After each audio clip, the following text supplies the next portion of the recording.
It's Karuna here, and if you're interested in receiving my newsletter or interested in private sessions, please go to the text area below this video and you will see how to be in touch. Today I'd like to talk about narcissism, specifically the narcissist parent and how narcissism affects the children in a family. The narcissist is interested in control. They are interested in their image. They are interested in how they're perceived in the world. The narcissist is more interested in controlling you, the child, rather than a deepened relationship with you. They're more interested in you as an extension of them and as a reflection of them than they are interested in true communion, relationship, co-creativity with you that elicits and invites your true authentic self, your interests, your goals. As long as you are involved with a narcissist in a way that extends his or her interests,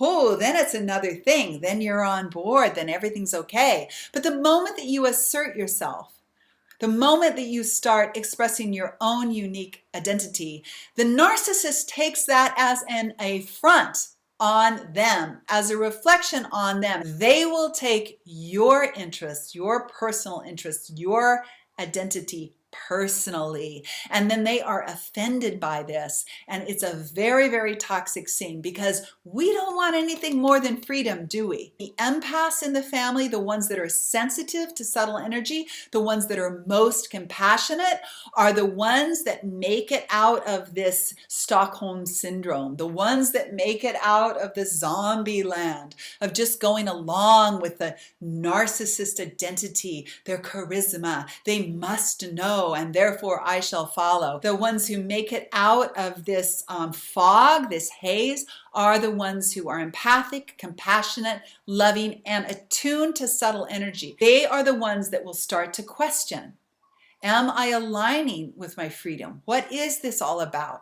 Why don't I feel good around the narcissist? Why do I have such low self-worth around the narcissist? Why does it feel yucky every time I talk to the narcissist? We will also take on shame, the shame of, well, the parent's supposed to love me, and I guess because they don't really love me in a way where they're truly interested in relating to me, we'll take on the shame and we'll have a sense of low self-worth. This all plays into this kind of toxic brew. It's left to us to find our way through this fog. It gets very, very confusing.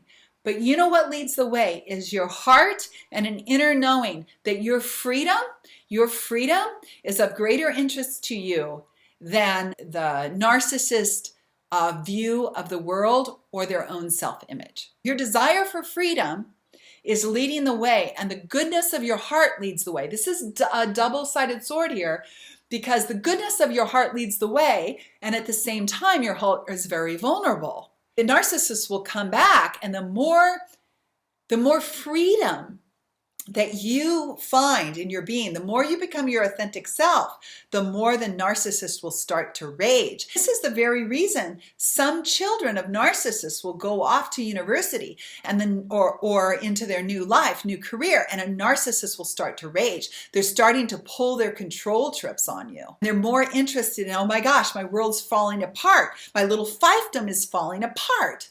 The one in the family who sought the freedom questions the fiefdom starts to fall, the narcissist becomes even more controlling, they start to make that person the scapegoat, and they start to create the golden child. Are you following me?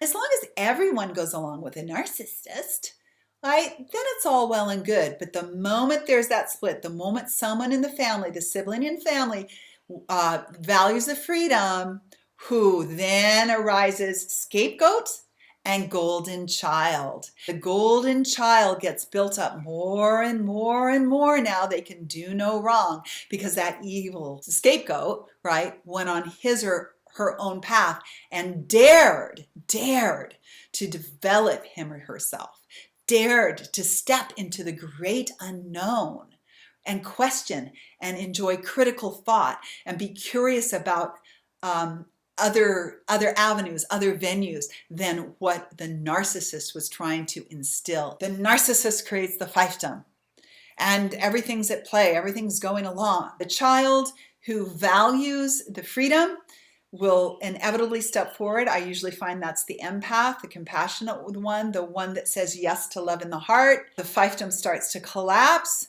The split gets greater. There's now scapegoat. There's now golden child. If you're the one who went for the freedom, if you're on this channel, you probably did, you will forever be the rub underneath at any moment that can ignite. And the narcissist will forever be ruminating about you because they can't stand for anyone to be out of line. It will drive them nuts. And guess what? You didn't toe the line. You didn't fall into place with the Stockholm Syndrome, and you will forever become that burr. And it will get greater and greater. If you are under the illusion that you will be the one, your family will be the one that will unite suddenly, that it will all be well and good one day, and the narcissist will suddenly see the beauty of your heart and all you offer to your world.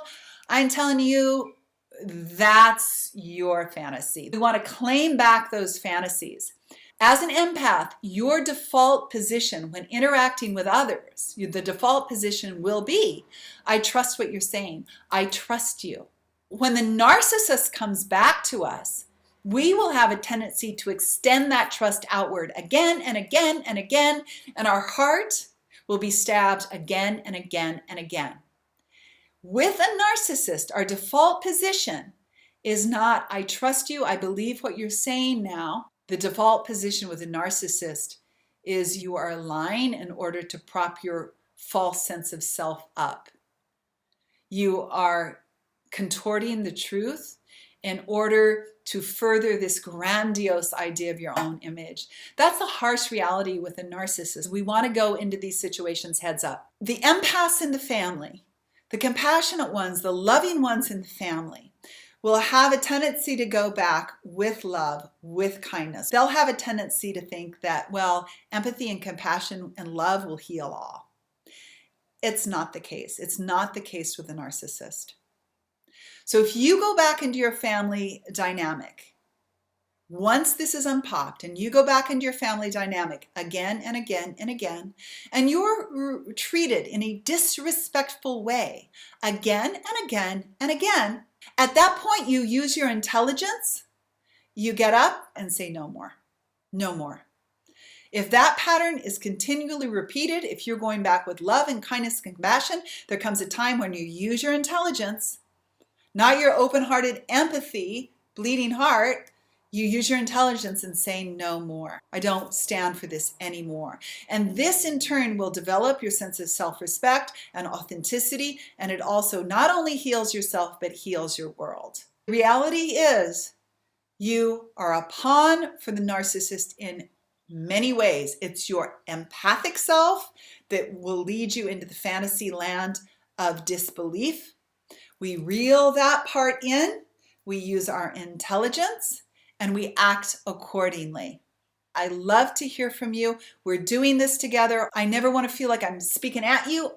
We're doing this together. We got this together, and we're co-creating and understanding and uplifting our individual selves and collective consciousness together.